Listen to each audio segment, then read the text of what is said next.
welcome to Life with Jennifer J. And I am your girl, Auntie Jen. Yes. Oh my God, my people, my viewers, my friend, and my subscriber. I tell you now, some things are going in our world right now, you just wonder. You know, when somebody send me a clip or remind me of what Andrew Holiness said in 2016, before I win the next election. How he want everything to run decent and some in party would never like see him do the right thing and all of that. And come to look at it now. Guess who you think? Now? In the same problem.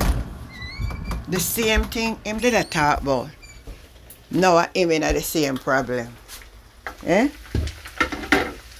Him in the same problem now.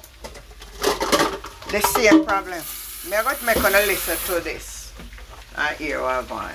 Take a listen to this. We have made some good progress. When I drive, especially on the main roads, the highways, north-south highway is about to complete its third phase. We're making progress on that. And I wouldn't deny that. The highways that have been built are excellent, but you must ask yourself the question, Cliff. We've spent billions on these highways, yet we have not grown.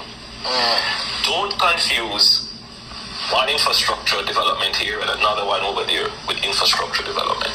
In other words, building a road, yes, is the road to growth. But the real thing, it is the network of infrastructure that gives you the growth. And in today's world, infrastructure must not only be the physical.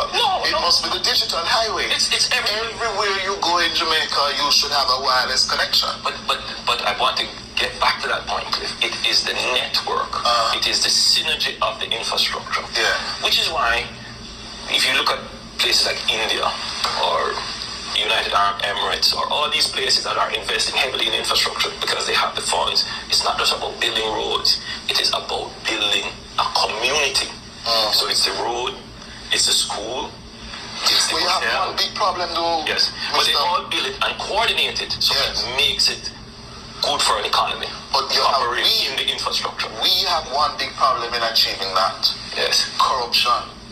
Where the system of awarding and executing contracts result in too much waste. Where, and I have to be careful now, but you know what I'm talking about. People get contracts because they're expected to give those who award the contract 10% or contribute to the political party campaign finances. Well, and it has been costing this country too much. Let's not waste time trying to say this doesn't exist. It's a reality. It's a consideration. It's you know, even if it's not upfront and you don't see it, it's there. The issue is the determination of government to put an end to it. I'm not saying government will end it, but people must feel that the process is integral. The process has a level of integrity that cannot be compromised, and if it is, the process has some fail-safe mechanism to self-correct. That's not the feeling now, because the government has done some things to undermine the very arm of government created to ensure that overseas investors, local investors can have faith in the process of determining how infrastructure is developed. You know, you sound good, you know, Andrew. Let me say this to you. Yeah? You have some in your own party who feel at that trough, you know, who are saying to him, watch the leader. If they don't say that, I forgot buy the car them for run the campaign.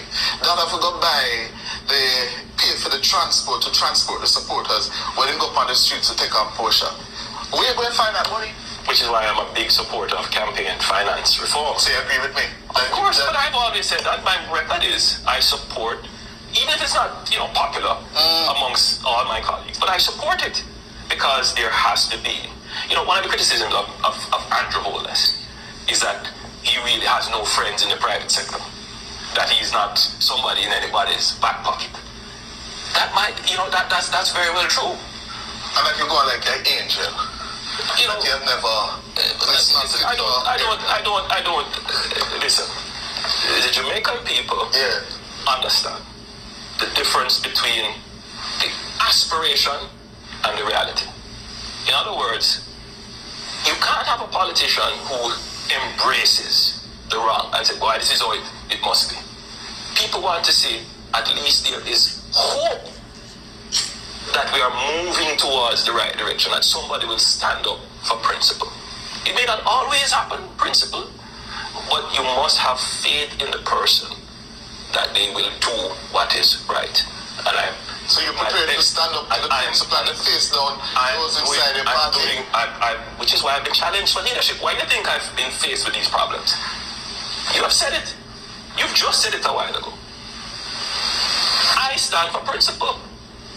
And many people don't like it. You're saying that those who challenge you don't stand for No, principle. I'm not saying that. But I'm saying that's part and parcel of the basis of the challenge. There are those who would want to see me go out and do things that are, not well thought out, to just rush out and oppose everything. And, listen, Jamaica's past that stage. Jamaica. So now you ask yourself the question, is this the same Andrew Holiness? Is this the same Andrew Holiness? We come out and talk about saying granny and everything you hear if you believe. But he may speak like this man of integrity and decency, and him not vex up in and nothing when I right and all of them something. Yeah? And I want to play back the clip you're making, listen back to himself. I not hear for someone who I come out and I talk about road and growth. I not hear Andrew himself say road and development and all of them something. It's good to have them. But if we have infrastructure with them, so I hope some of you will use to talk and I use that for talk about development. Hear it out of the very man mouth. So that and no development. And you know why I was saying that at the time? Because it was Portia Simpson Miller at the time, and when she was building the same road, we then can take and turn it, call it Edward Seaga Highway, we lead back into St. Anne, if you don't know what I'm talking about. Him said that no development. But now, the same people then come back now and want to use back road and say a development. All contrary, naive, and hypocritical is. Listen to what the man say. I want to tell me how it add up now with then. Boy, I tell you now one of the best. Now one of the best. So, my viewers, my friend and my subscriber, want to tell me one thing. Where Andrew did say then and where I say no. The same thing, you know. You don't see me tell you, boy, oh boy. Leave on a view and leave on a comment and tell me what you think, and the conversation continues. I'm your girl, Auntie Jen. Catch you next time. Bye.